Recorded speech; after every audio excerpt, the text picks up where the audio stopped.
at 9 to 5-5. We can see it out, thanks. We've got the suspect's house under observation. It's that lighthouse over there, the one with the yellow trim. Why don't you get to the shadow of that big tree over there? We'll find you as the suspect gets red card.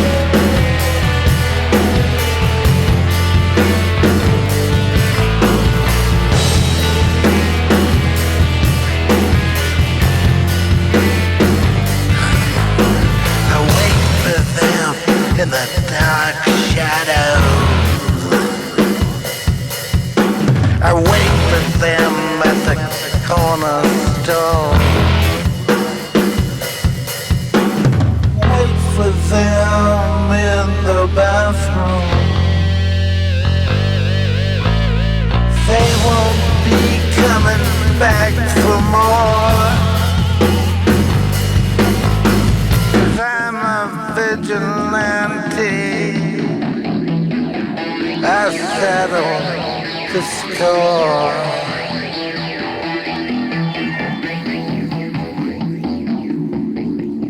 Trick them into coming down. Meet them in a dark alley.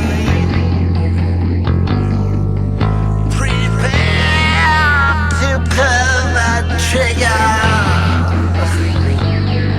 Take them home like yesterday's garbage. Got pushed to the end. Now I'm coming. Get your hand off my children if you know what's good for you.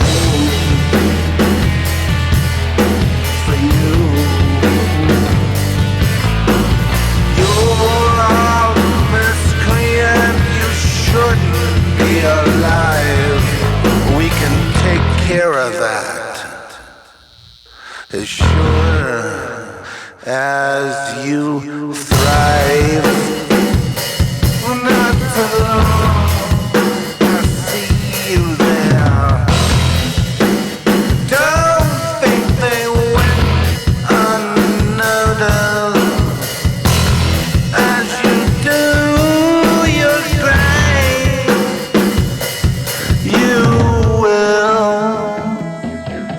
Now pay. I'm the vigilante, and I've come to collect. You've become one of them now. You're hunted. I see you in my crosshair. I'm a vigilante, a night stalker. I'm a vigilante, a night stalker, a vigilante. I take vengeance very seriously. I'm pushed to the edge, now I'm coming. If you hurt the innocent one, you will see me. Street justice.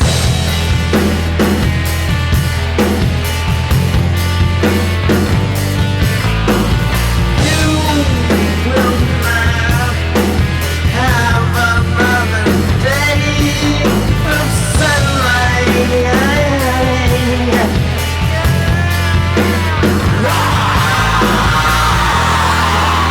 Sent from the clouds above like a warring angel. Greetings in the name of the Most High. And I'm going to turn up my brightness a little bit so I can. Oh, God, who's that ugly guy there? Jeez, what are we going to do about that? Well, don't ever become 70. For that matter, don't become 72. And your problems will be over. Ding dong, the wicked witch is dead.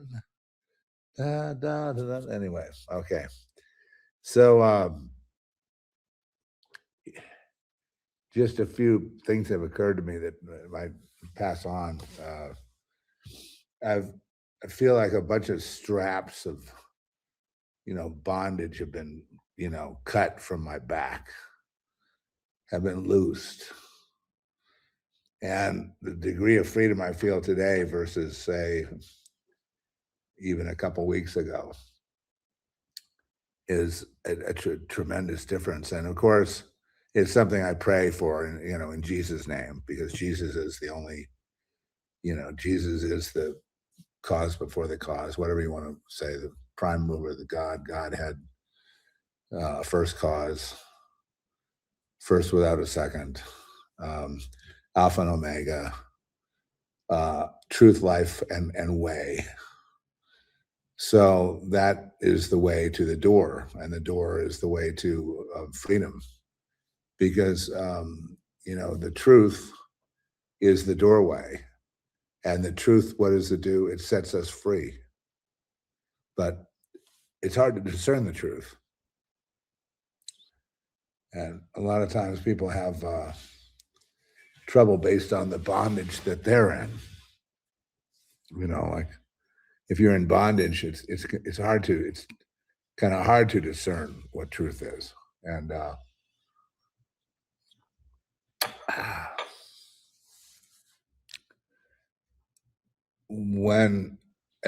can say this, until God lifted the chains off of me.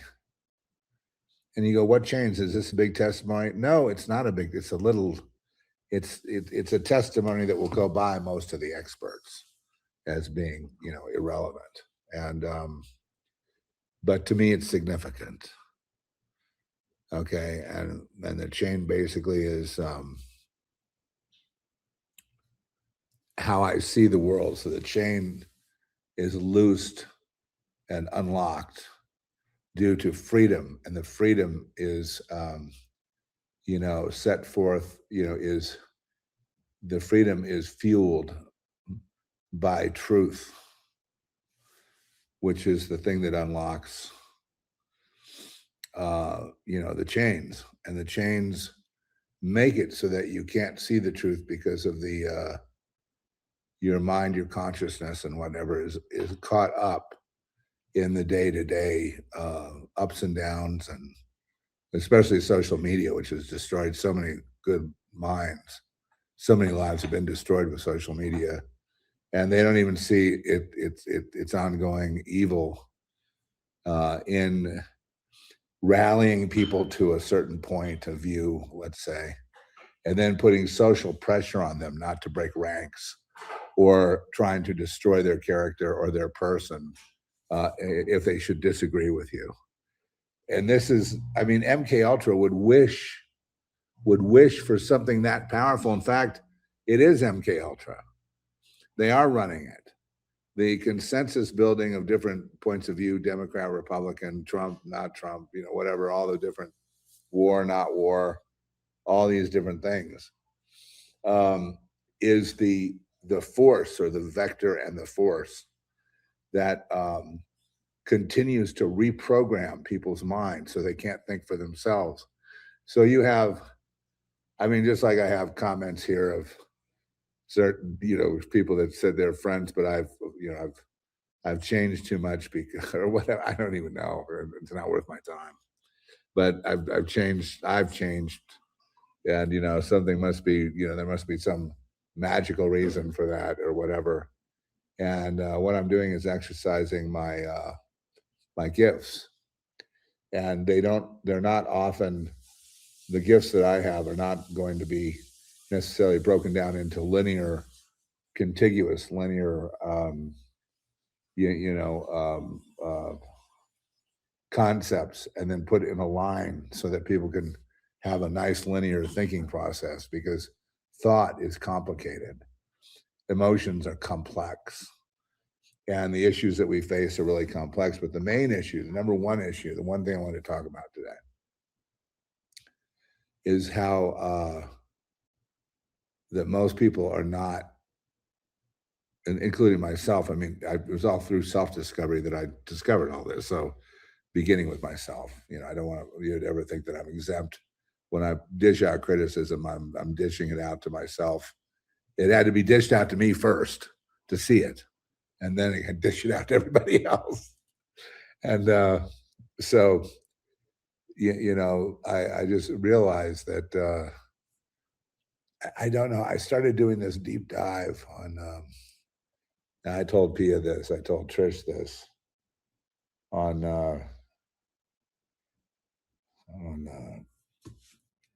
the legendary surfer, the so-called King of Malibu from the '60s, Mickey Dora, who was also a somewhat of a movie star in that he handled all the surfing stuff for the surf movies, and was a iconoclastic figure, but he was very anti-Semitic, among other things, and that's why he didn't become an overt legend. He's an underground legend, though. It's the same way that, say, that another deep dive I'm doing is on Johnny Winter, the albino guitar player from Beaumont, Texas. Yes, sir, from Beaumont, Texas, and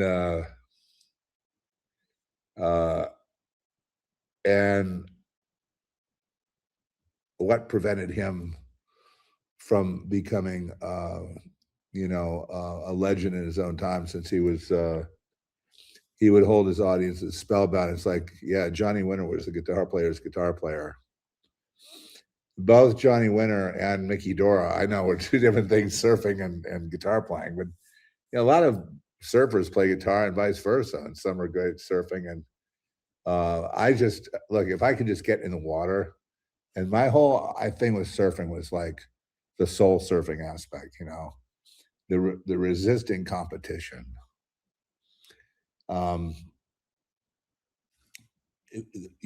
Competition being evil, the resisting of, or causing evil, the need to win is an evil force.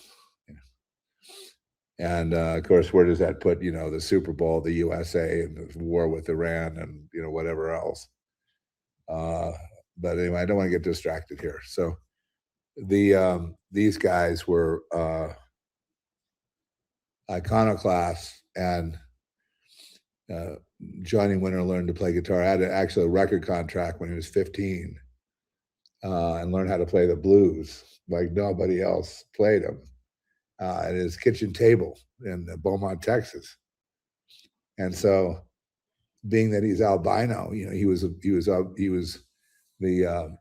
the white population of the time, which was very prejudiced, was very racist, was very also racist against Johnny Winter, who experienced what it was like to be black by being white, by being albino, by being a freak. And that is what fueled his guitar playing. That's why he was so damn good.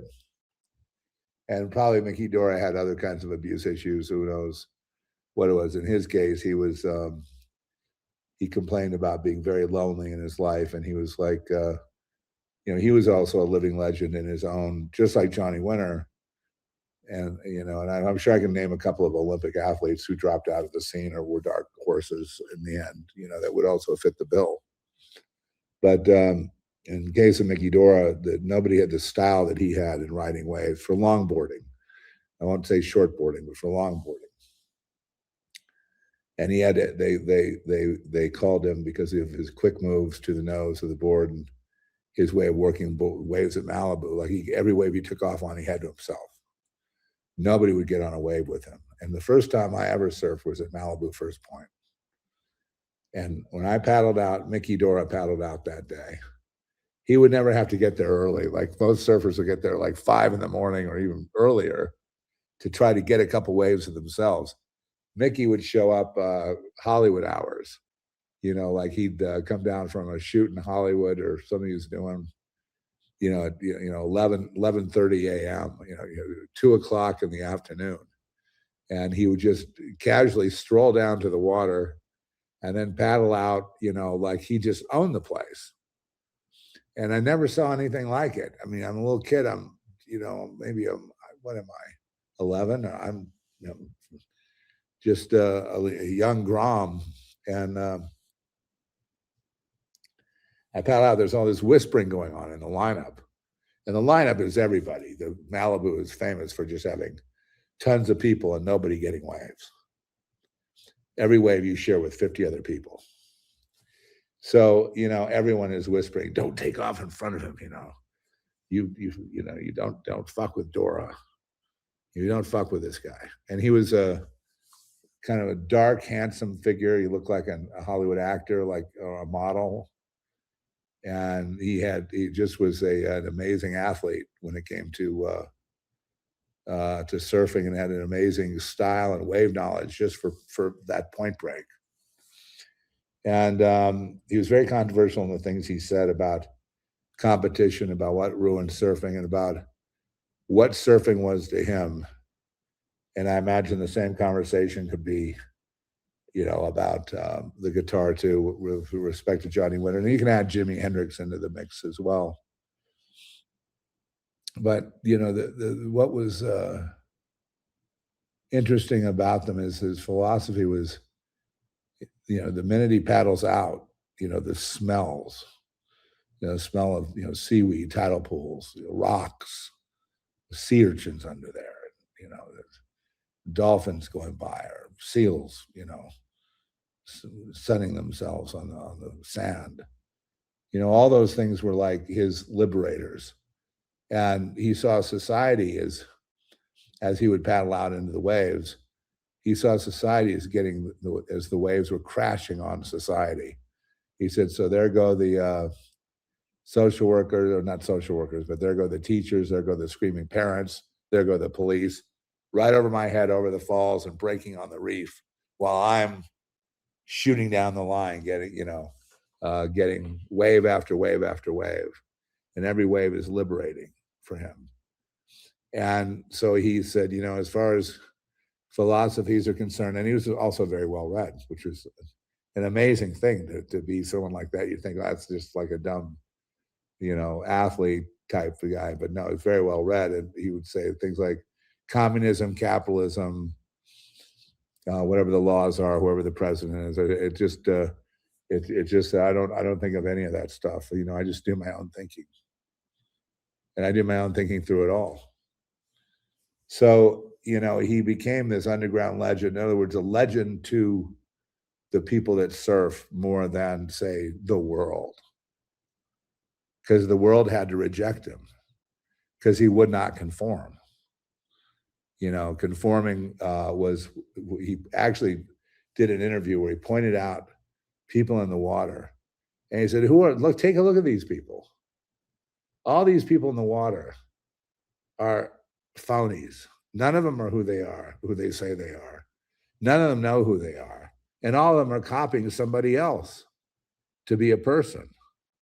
And, so there's actually nobody in the water, meaning that he had no need to respect them as people that deserve to have a wave once in a while. It's his ocean and his waves, because he is free, you see, of caring what anyone thinks of him and thinks who's the best, who isn't. He said that surfing contests, which have built surfing up into this multinational sport that's just fueled with money and almost stupid at this point. But stupid money, right? So now the thing is on that every town has to have a hotel with a wave pool in it. So further showing off for the girls or for the contest, and all of them sponsoring contests.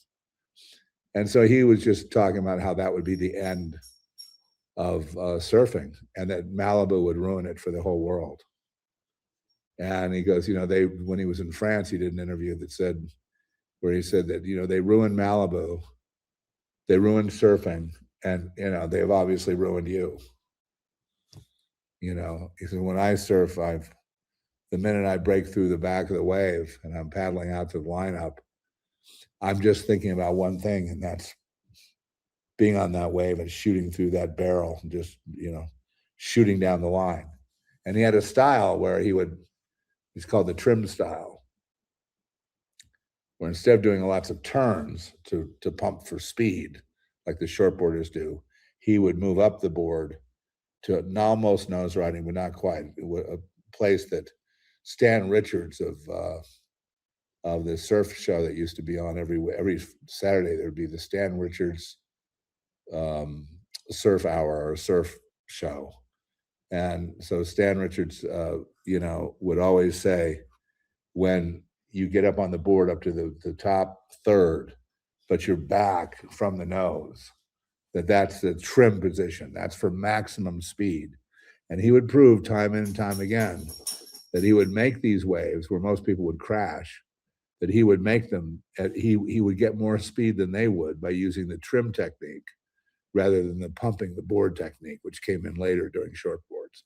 That's for those of you who surf, a little geek talk. As far as Johnny Winter's concerned, I played a lot of Johnny Winter tunes in bands. And what was so liberating about Johnny Winter, I think, was the authenticity, when Winter laid it down, you believed it. It wasn't like some white kid picking up a guitar and deciding to imitate black people, doing the blues, and then try to copy somebody else, in other words, to get a name for himself. He was an original, and he ascended because he was what? Rejected. So those of you who are rejected, don't despair, because it just means you're going to ascend. You're the chosen ones. You're the ones who will ascend. The people around Johnny Winter, they didn't ascend, but Johnny did. And, he couldn't afford to be thinking about what anyone else thought about he just worked harder on the guitar to be more and more his authentic self, which was not like people that he was inspired by. And, his sound was completely unique and freewheeling, and just captured the total joy of it, and captured, tremendous amounts of people. Well, anyway, he played at Woodstock. I know I'm taking us all back on this journey, during a time of strife, but there's always been a time of strife for me. So now is as good a time as any. So he played at Woodstock, and apparently just set the place ablaze. But people were just so into Johnny Winter that it was ridiculous, and they were into he played a version of Johnny Be Good to close. And that had people just rocking out forever, just like everyone was on their feet, and just, even though they've had 3 days of partying and, all that entails, and they're up and dancing and moving around. And he just had people, on the ceiling with his playing. And then, very similar to Dora, very similar to other artists who are really real, he got cut out of the Woodstock footage. Now, no, I don't drop. Trish's mouth is like hanging open. This is a factoid you may not have heard. This is why he was prevented from being a living legend, and I believe the reason is because of racism against albinos. The fact that he was different is what kept him out of fulfilling his contract. He was paid a lot of money up front at first, but then that's all he was paid. That was it, and that money eventually ran out. He was cut out of the. He was the real pinnacle of Woodstock. He was the big closer of the weekend, and he was a big part of. He was the guitar player's guitar player. Every guitar player that I knew, Johnny Winter songs. And everyone, and every time you played one in a bar or anywhere else, people there would just go nuts. It was almost like ZZ Top had a similar effect, even though they were very obviously commercial. They were kind of almost a comic book, kind of a caricature band, where Johnny Winter was the authentic. He was, the albino superhero,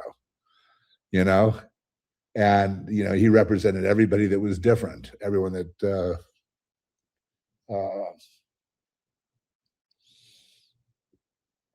let's just say has been cut out of the equation because of being different, or paid a price for being different. And even though he was a big influencer of the modern guitar technique, slide guitar technique, you know, blues scales, blues riffs, and so on and so forth, that influenced, you know, pretty much everyone. He was a master among workers. And, you know, he didn't get acknowledged for that. They kicked him out of that and took the legacy away, much like they took Mickey Dora's, you know, art. Really, his surfing Malibu was art. And people misunderstood that because their minds have been tainted with copying other people. Let me explain that. Okay, hold it. No, stop. Just don't think. I'll fill this in, then think. I'll tell you what to think and what to think. But, you know, so Mickey Dora had a certain style that you know, raised it up to like an artwork. And he was a truly authentic surfer. He was his own he was his own person, you know, and had his own thing going. And he didn't really give a damn about whether he was the best or the worst or whatever people thought. He just saw people as an impediment to a great and beautiful thing called surfing, because they want to be somebody else. Same thing with guitar players and everything else, and the reason, and I'm coming down to it, the reason goes to competition and jealousy. So out of jealousy, I want to be, let's say, like you. You have traits that I want, so I want to imitate you. I want what you have. So I'm going to do my best to shape myself into you, in the hopes that that'll better my odds in this world of finding peace, happiness, love, money, whatever. And of course, that would, in Dora's eyes, would make me a non-person, would make me a clone. Okay, so he's like pointing out, look at all the clones. I don't know whether he actually said the word clone, but it was almost like, look at all the copycats. All of Malibu, you might find one or two here or there that are there. The reason I surf, he says, because when I push through that first wave as I'm paddling out to the lineup, you know, I instantly connect with the ocean and connect with all the waves and all the earth and all the cosmos. And so the ocean and the experience of surfing becomes reality itself. In other words, it was like, that was when he connected with God. That was his temple. And that's where he drew his strength from. And I like to call him the Brando of surfers. It's for taking an example of an actor who had a similar attitude of they just didn't give a fuck, or appeared that they didn't give a fuck, you know, which is a prerequisite. A prerequisite if you want to be great at anything, you have to not give a fuck, really. Of course, that circles us back to the big problem.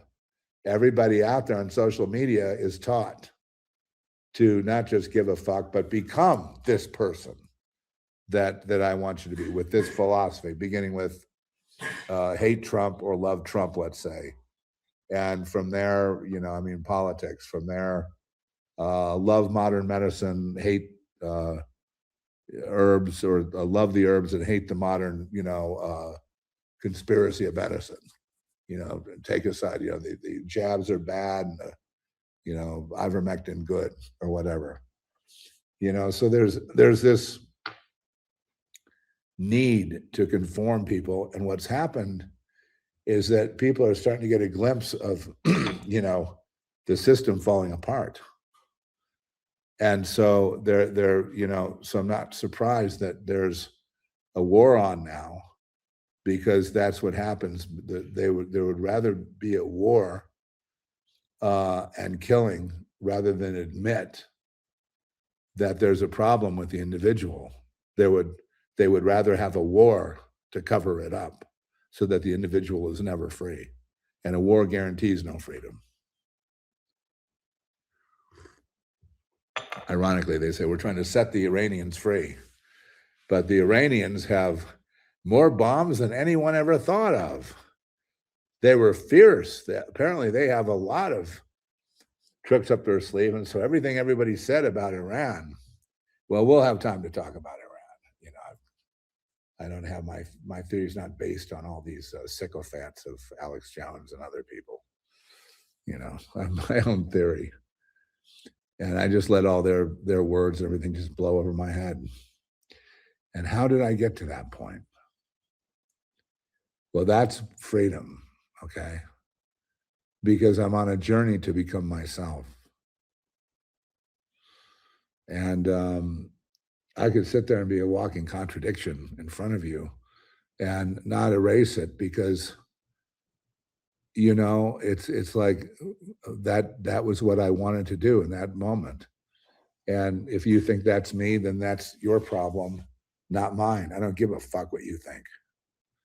So that is the chain breaker.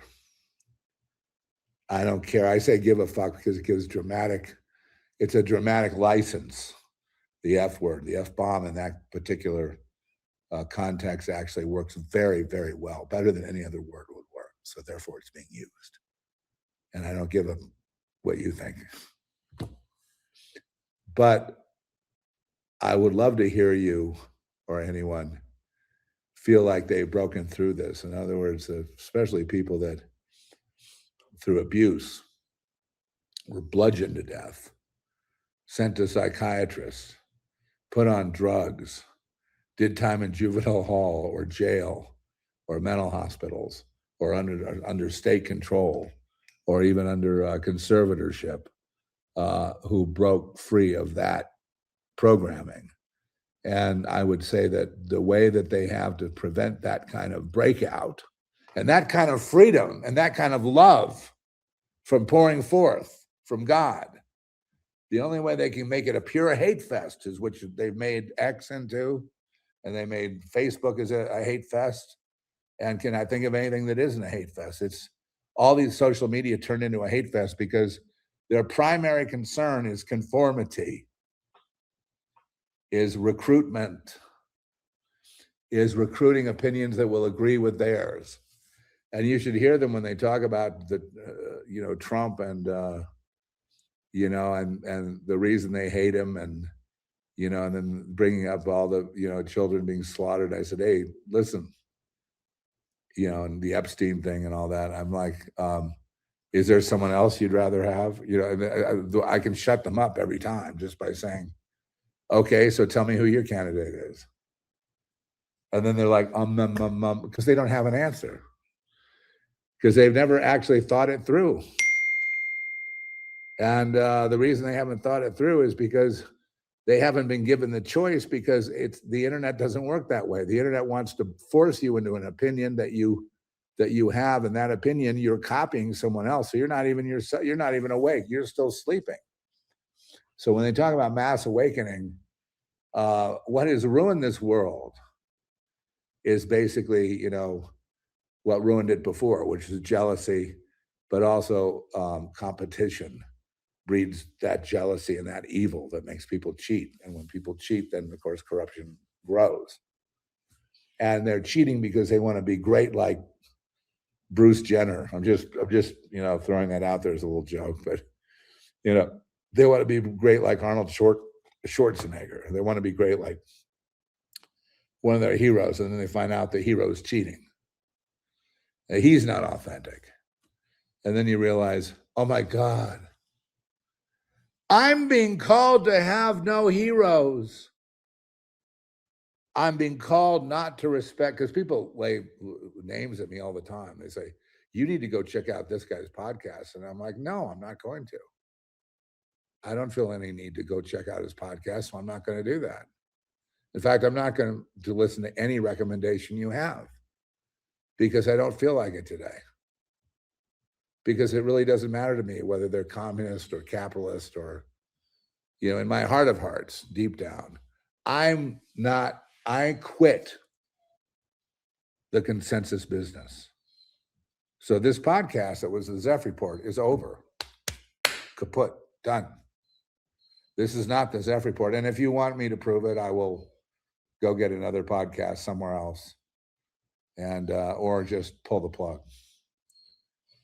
Because the whole thing has been a journey to undo the abuse and damage, which was just an amplification of the damage that every person goes through and acquiesces to be acceptable to society, which is what X is all about. Making people have their arguments, left, right, middle, yay, yay, financial collapse, yay Iran, boo Iran, whatever. And all of them are fucking clones.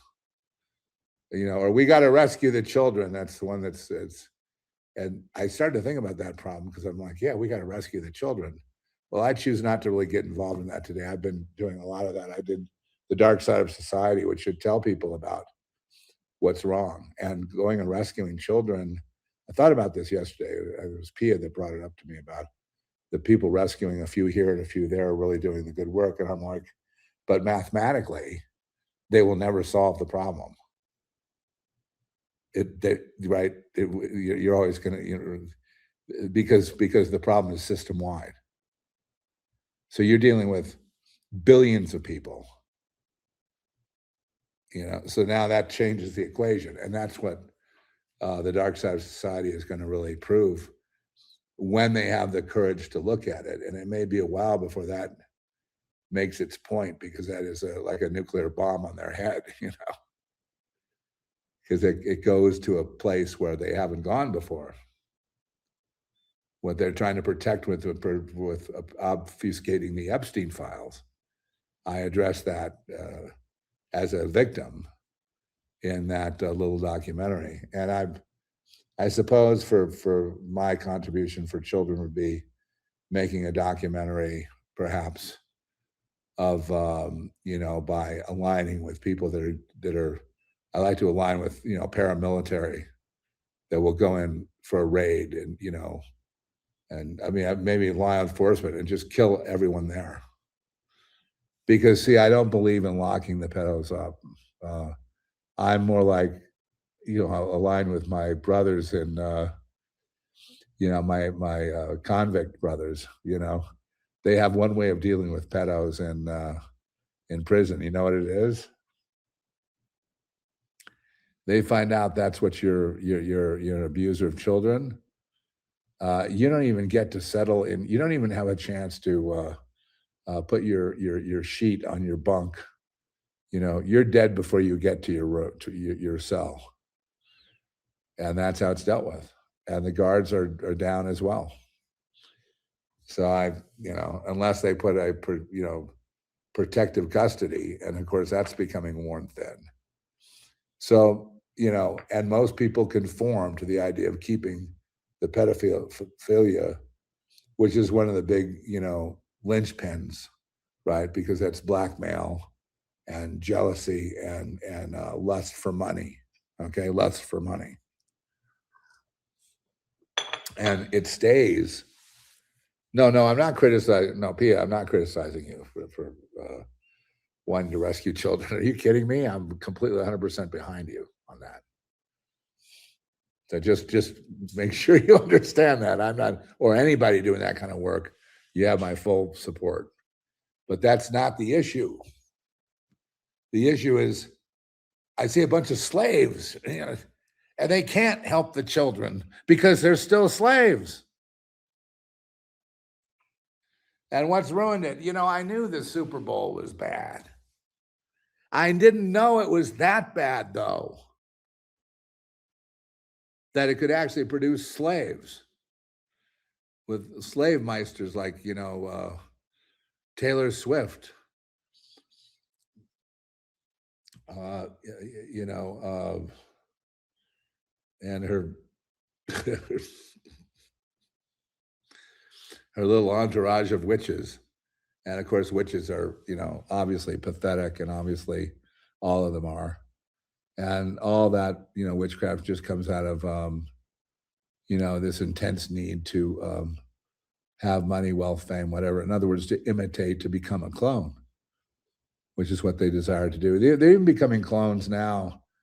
The new decision that's on the table, and I don't want to get caught up in all this pejorative shit of people's opinions about Trump and anti-Trump and all this. I don't care what you think.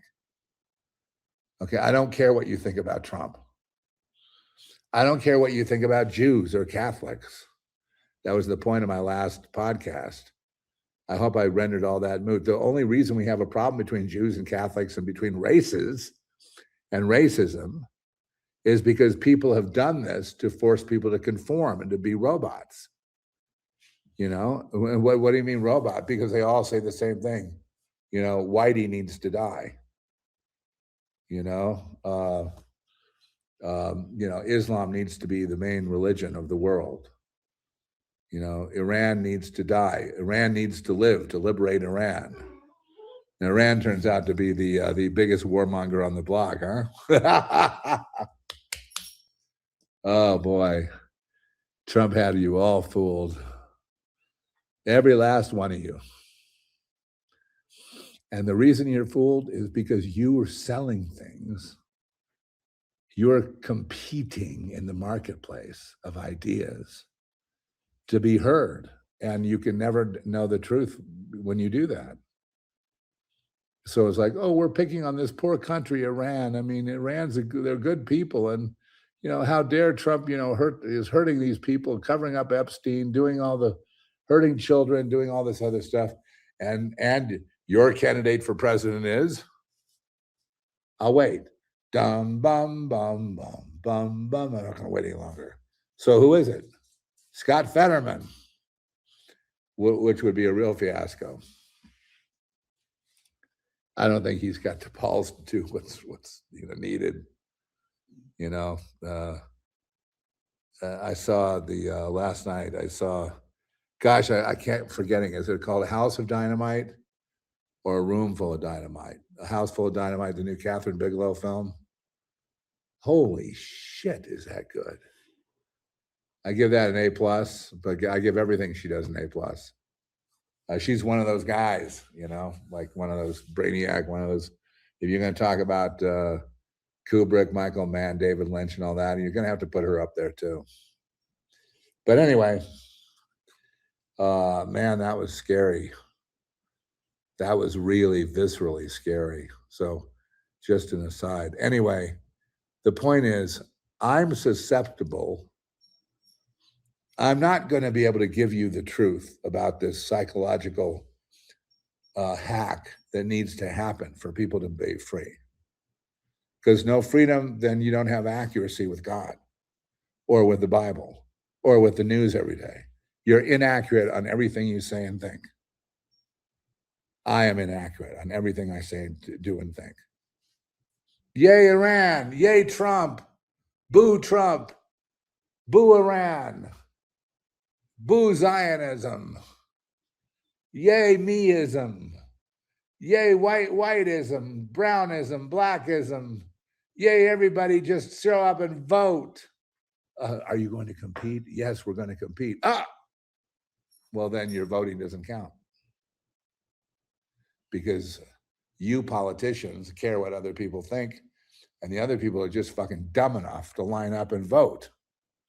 So here we go, another maelstrom of total failure, pathetic, so that people should just turn away and not look at it. It's so ugly. And that's America. That's Europe. That's anywhere. And wherever there is a spark of freedom, the enslavers are on their way to put it out. And it puts you back under slavery. How? By conforming you to so that you can take a walk around the block. Go shop at the corner store. Hold your head up high at the grocery store. Not be harassed or have things thrown through your window or drive-bys. Yeah, to make it so you're at least acceptable to the point where you have a standing. Because if you're in this prison yard and you don't have the backing of the Aryans or the Crips, right, or the Mexican mafia or somebody, you're going to get your ass clipped, or you're going to be made into somebody's bitch. And then if you don't put out, then you'll wind up being, a blood donor, all of it. So, gosh, the whole earth then sounds like a bad proposition.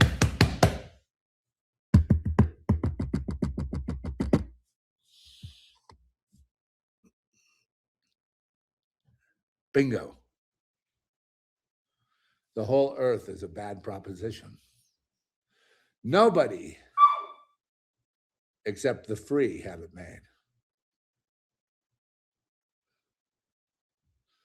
You know, I just did a song where it was like, you know, you don't need so much, you know, less is more. You don't need all that stuff.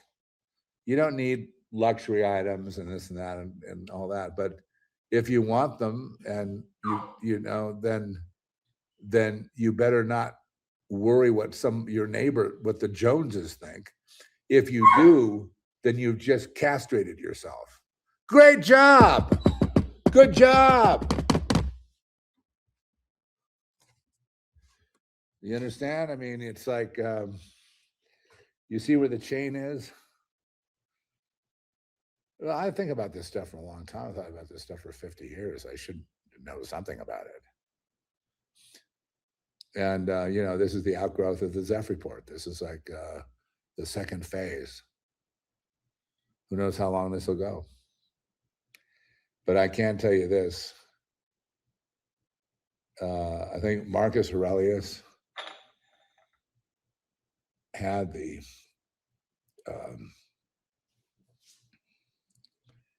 a piece of it.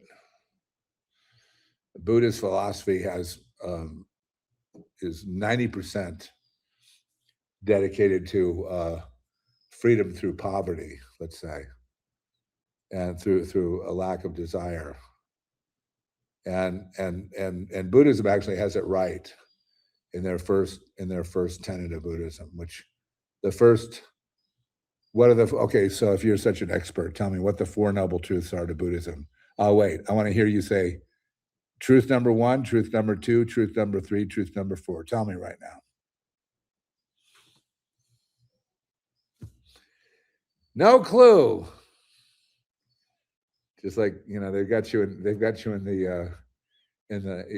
stock, you know, in the stocks out in the yard to be a spectacle to people to walk by and spit on you.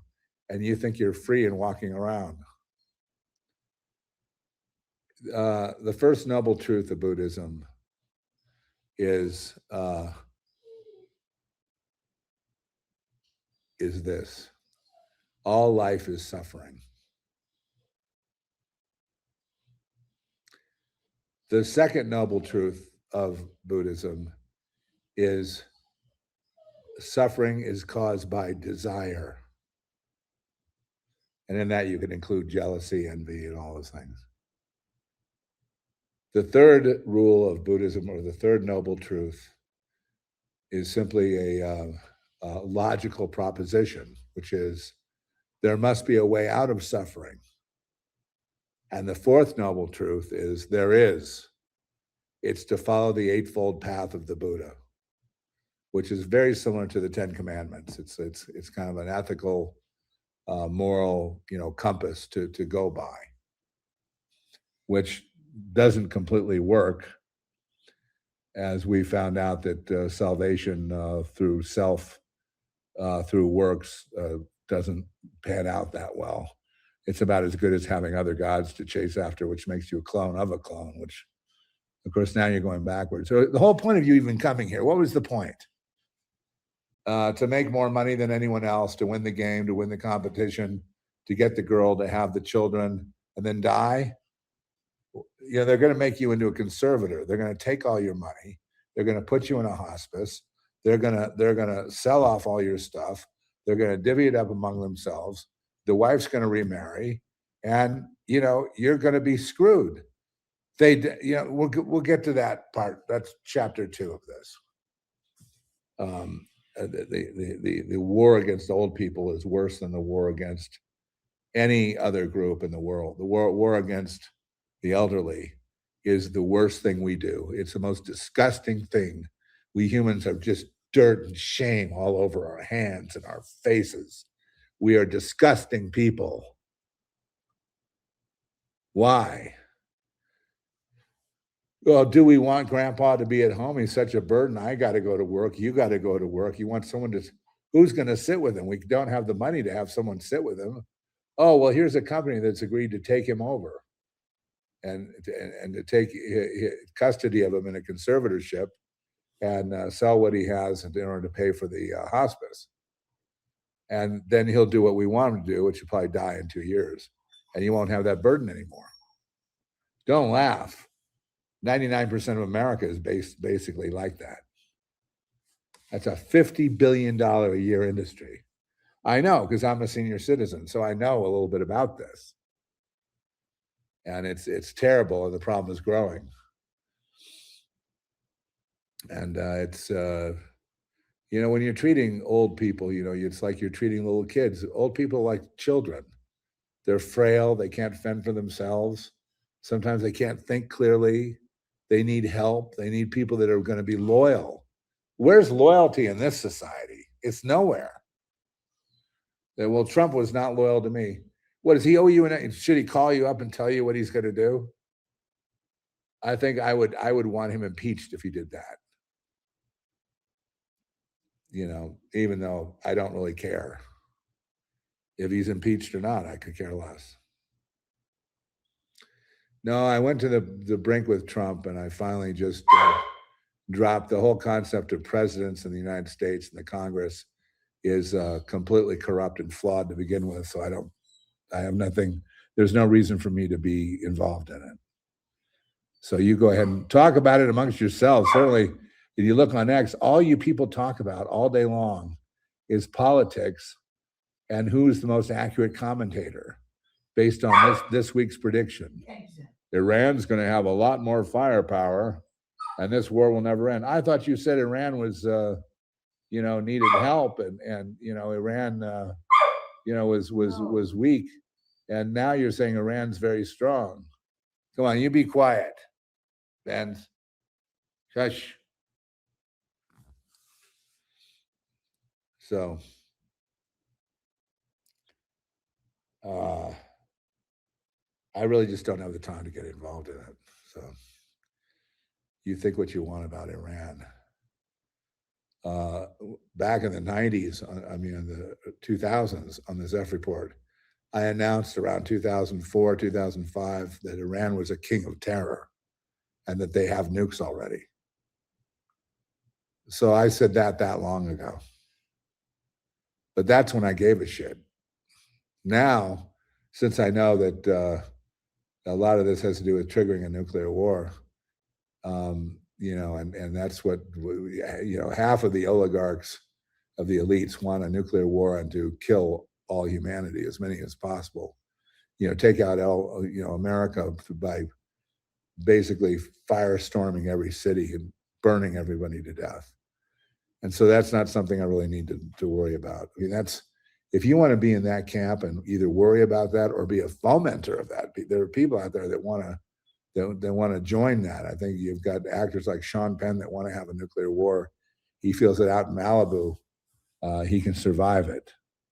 Maybe he's thinking he'll run up to the Nike missile base and hide down there. But anyway, it's when I go on X or Facebook, it's already done. I've seen people go from rejecting Trump one day to the next day, if you're still following Trump, please defriend me. To the next day, the Jews are responsible for all the slave trade in the world. That's the progression. And that it took about maybe 8 to 10 days for that to metastasize in that person, which proves he wasn't free in the first place, which anybody could see if they had eyes to see with. Anyway, the chains that have come off, the first chain that has to be removed, and you can't do this. The other thing is, I want you to know, you cannot improve yourself and you cannot take the chains off yourself.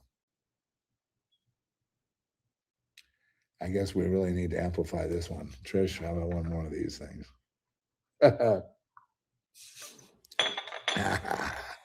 Espressi? Yes, espresso. Yeah, bien. You can't do it. I couldn't do it. I begged, oh God, I begged, please I just want, What do you need? I need to be a person. Blind to the comparisons with other,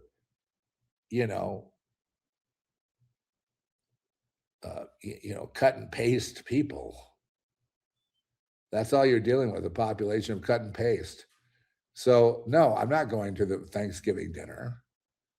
And I'm not going to I'm not going to be nice to the nurses in the hospital when they're there for evil intent. I'm going to, try to get the upper edge by insulting them. At one point in the hospital, I had the entire nursing staff would not wait on me, because I was calling them a bunch of glorified, white trash, or I don't know what I was calling them. Probably something racist. They're all Hispanic, but they're all I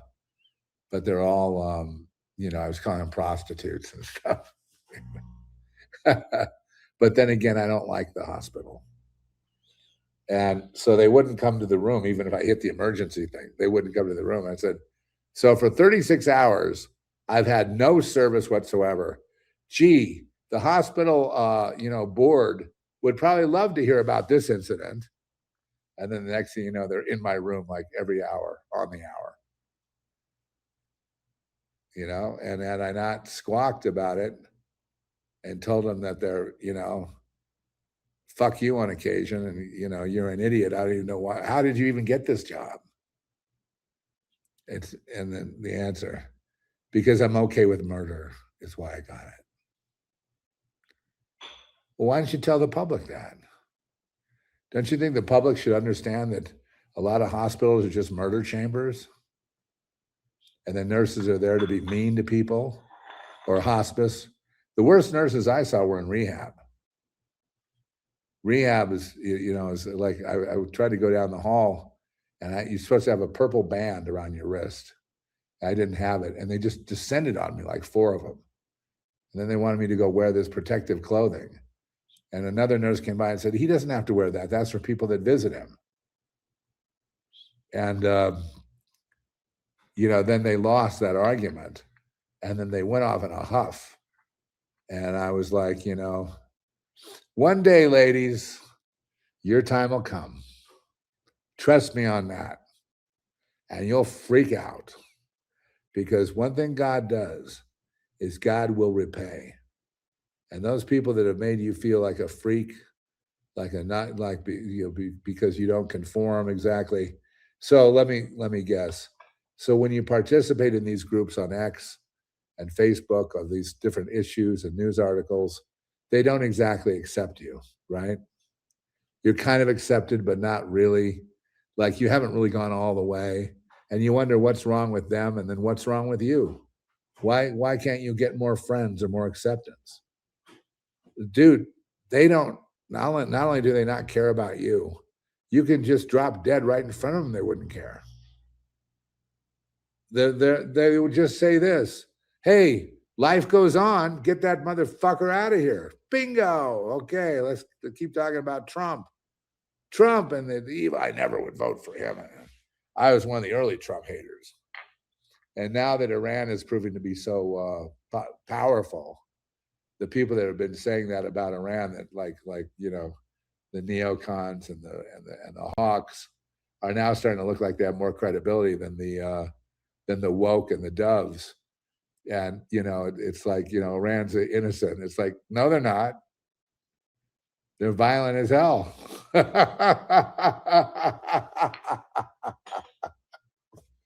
Oh, just, what about the carnage? Well, you can take Chicago out.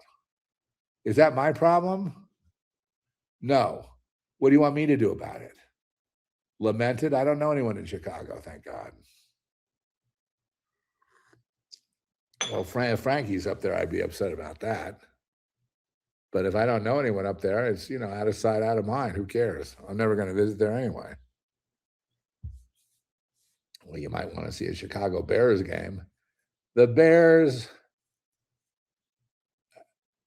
almost, right? They almost win, but not quite. They're like the almost team. Anyway, this is kind of a humorous podcast, but it just goes to this one thing, and then how do I get the chains off of me? And the answer is you can't take them off of you. Well, how do I make some money so I can pay the mortgage and keep my family afloat? You can't. Sell the mortgage, sell the house. Tell them they can live on less or they can just go out on their own way. Any other thing I can help you with? Only a free person could say something like that. You say, well, that's a calloused asshole. Not really.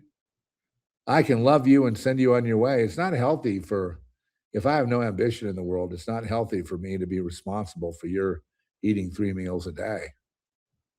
You know, it's be more responsible for you to hook up with somebody, since all you want is some kind of care provider instead of a husband.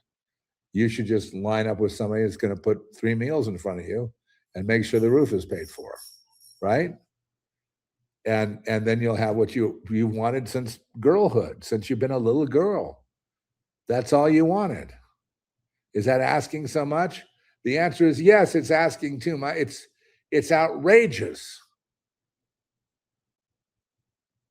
to think that the world is here for that sort of purpose, when that's no purpose at all. That's going in circles.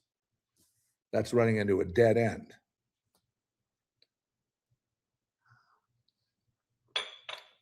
Don't worry. If you're listening to this at all, you haven't gotten pissed and thrown the phone across the room or just, said that's it, never again.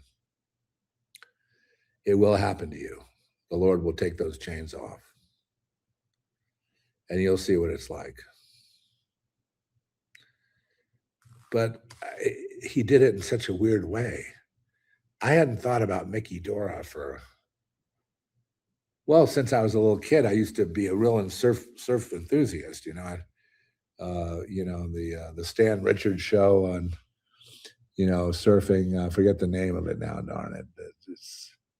It was on every Saturday for half an hour on like KTLA or something in LA, and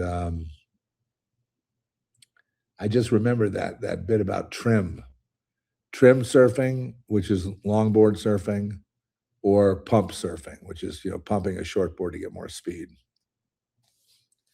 I really don't give a shit what you think about it. For me, I like a big plank. And I like to just paddle that plank out there. And I like to sit on the board. And even though I'm a big guy, I like to be dry in the water. And I like to choose waves and effortlessly paddle into them. And I'm more like, I might be in that category of a trim surfer. I don't care about nose riding. I care about moving up on the board and back on the board. As a speed adjuster, and that's what I tend to do. And I make a lot of waves. I mean, I used to make a lot of waves where they would close out, and I'd go, underneath the soup and get back up into the lip. But those days are over, and I totally accept it. I'm incapable of, catching a wave and snapping to my feet because something could go wrong. And the last thing that went wrong was my back went out, and I had to crawl onto the beach and then find some kind of chiropractor to fix me. And it's just it just comes time to realize, surfing is a young man's sport, and usually after 70, there's not too much surfing that goes on. But I love just being in the water. Like I remember in Hawaii, just being in the calm waters of, what was the place below Honolulu Bay? Above Kanapali on Maui. Where was it? It was, I forget. But they had a little beach there with very little, like a cove with very still water. And I just loved being, involved in that. And, some light snorkeling or, whatever. I just like, being connected to beach water. And I realize why that is. It's because that is a grounding thing for me. That connects me to reality. Same as Mickey Dora. We have the same motive. And I've always hated competition. I mean, I've been involved in competition. I mean, obviously with, I'm kind of like philosophically, I'm against competition in film. I think it ruins film. Even though I've been in competitions and won stuff and all that, I don't do it for the win. I don't care what they think of me.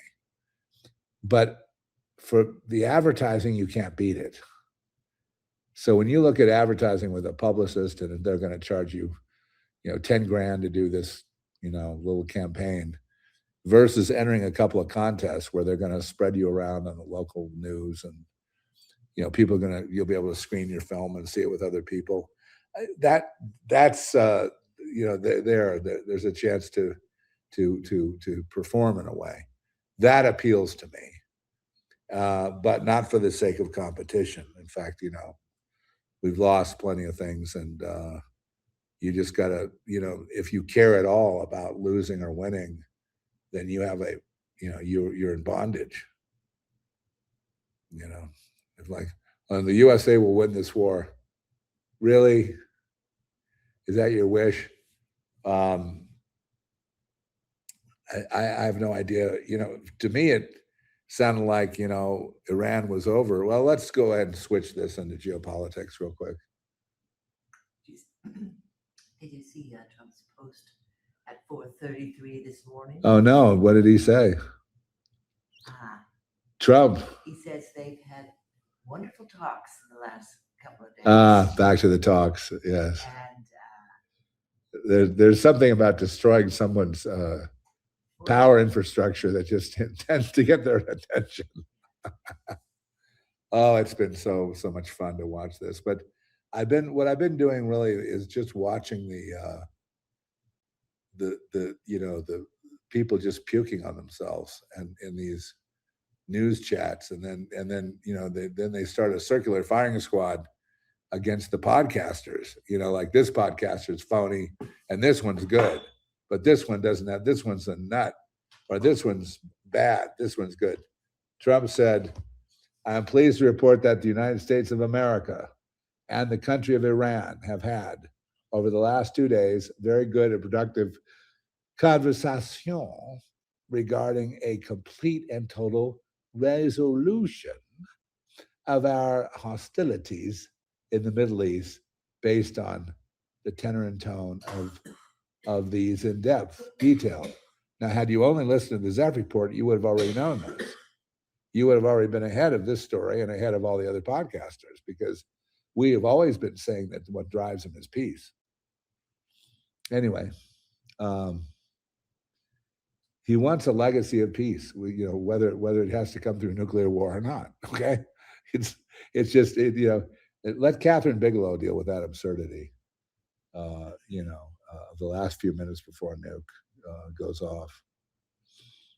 Actually, what's comforting is the nuke goes off, and the shockwave alone should decapitate most people. So, and based on the tenor and tone of these in-depth, detailed, and constructive conversations, which will continue throughout the week, I've instructed the Department of War to postpone any and all military strikes against Iranian power. Oh, this is new, so this is important and not surprising at all. this morning. This is this morning. This is about 2 hours ago. Okay. Department of War to postpone any and all military strikes against Iranian power plants and energy infrastructure for a 5-day period, select to the success of the ongoing meetings and subject to the success and ongoing meetings and discussions. Thank you for your attention to this matter, President Donald J. Trump. And then he signed off. March 23rd, 2026 at 4:23 a.m. And that's when he issued that. It is not surprising to me to see sudden peace talks based on strength. It's called Peace Through Strength. A guy named Victor Davis Hanson writes about it a lot. I know he's a white supremacist, so don't bother reading him. In fact, don't read any book that I recommend or see any movies, because your experience will differ from mine. And, I don't want to give you Victor David Hanson is not a white supremacist. Isn't he a farmer or something? He's like a redneck. He's a historian. He's not a redneck? I thought he was a redneck, selling almonds in Bakersfield. I wonder if your sarcasm is missed by some. If you miss my sarcasm, I'm going to get way more sarcastic. I'm going to make this into a stand-up comedy show because the world is so completely absurd at this point that to not laugh at it would be almost a sin. You know what I'm saying? To care so much about your life. Oh, my life, my babies, and my projects.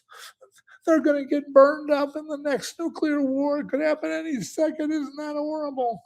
And then you realize after watching Bigelow's movie, you're going, hey, Kathy, who did you make this for?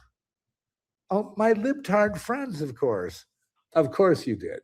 For people scared to death of dying. And that's not what we do here, Catherine. We're not afraid of dying. Back to Malibu now and go stare out your window. There must be some whales breaching this afternoon about 2 o'clock. There you go. A little iced tea, put some NAD in there. There you go. Swirl it around. Go to the PTA meeting. Knock yourself out. Okay. So, no, but I do recommend the movie. No, absolutely. And if I recommend it, then it means that you don't need to see it. Your life will not be enriched by seeing it. Probably not. It might be, but most likely it enriched me. But that enriches me may not enrich you. But the other thing is, how do you address what I kind of went to bed on last night was addressing the pedophilia problem. And I realized that it's going to take more things like The Dark Side of Society, and going in there with, the idea of doing a documentary about guns blazing won't do anything. Following around a person that breaks free, some human trafficked girls and kids, and killing the cartel that's trafficking them. That's just going to be that's going to look like Cops and Robbers on TV. It's going to be considered to be almost shallow, almost vapid, like a TV show, like entertainment. I think the only way you're going to get at the kids is they have to know that, you're not safe in your bathroom. Well, like my song, The Vigilante, and then there was a movie called Vigilante recently, which was pretty good about that. It's going to take, movies could do it. Dark Side of Society is for the elites. It's really, it's not really for the masses. It's not supposed to do. It just has to get to a certain. It's the fact that, the bomb was dropped, and people that know about this sort of thing, always tell me, it's 100% true. And I go, yeah, it's 100% true. Why would I want to waste my time lying about something like that? I have no real financial gain. I mean, it might end up paying for itself. I doubt it's, if it's been a couple of years now, it's not going to become a hit. But is it causing a stir? Yes, it's already causing a stir. And that will remain hidden. Just like Johnny Winter's true legacy was hidden. Just like Mickey Dora was wiped off the history books, pretty much. And just like they wipe all of us out. You see? But who are they wiping out? Anyone who is free is wiped out. If those chains are removed from you, you are wiped out by the historians, academics, society, the government, everyone. You are considered completely irrelevant. It's more important to make you irrelevant than ostracize you. Once again, it's more important to make you irrelevant than to publicly ostracize you. You got that artist who should have been somebody? You don't want to be anybody. You want them to say, oh, you're somebody. It's like having the pond scum rise up in the form of a mermaid and go, I love you. Will you marry me?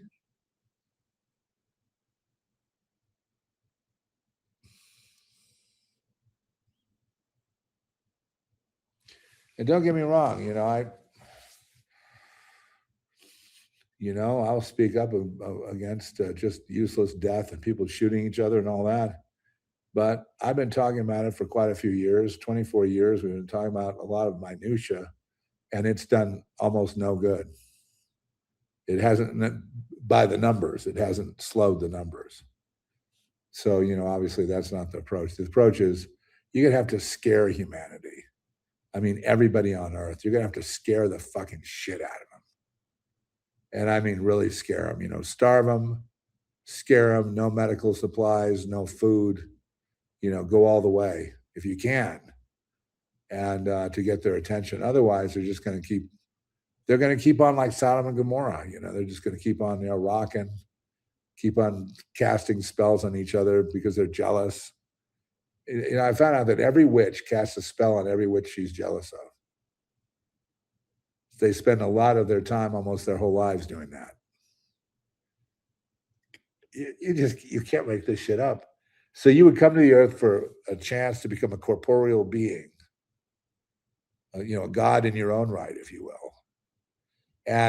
But because you're jealous, you'll go ahead and throw it away on cheap parlor tricks, becoming nothing at the end of your life, except a vapor that should have never been. Just because you're jealous, because you want what the other guy has. And you'll do anything to get it or stop him or her from achieving it. Not in over your dead body now. That is, in a nutshell, what is wrong with the world. And that's the exact opposite. What people are doing, instead of working on that problem, they're focusing all their time on beating the other guy. I'm going to beat you. I'm going to win. Yeah. And, life, it's just, I'm done with the stress of it. I'm Finny. No, I've got my breath. How's my breath going, Trish? You're doing good, buddy. I got my breath. Oh, I love air, oxygen. Ooh, that feels good.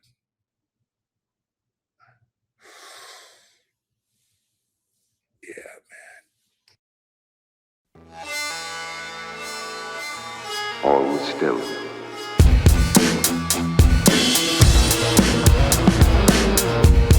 Yeah.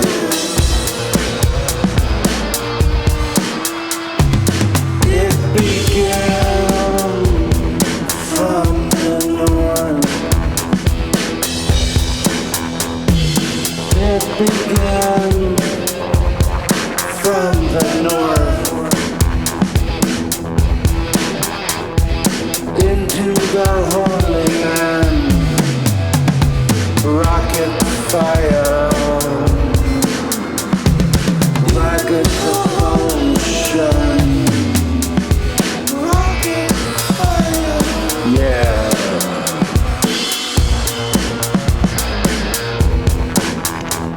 The people scatter to and fro.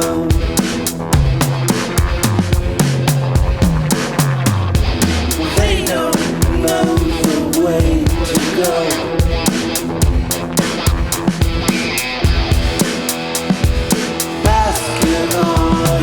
Failed light. I guess they thought that they would win. Guess they didn't see the end. I'd like to bring to the microphone two young fellows who have skyrocketed to the top of stardom's ladder.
there came forth from all parts of the country idealists to create utopia.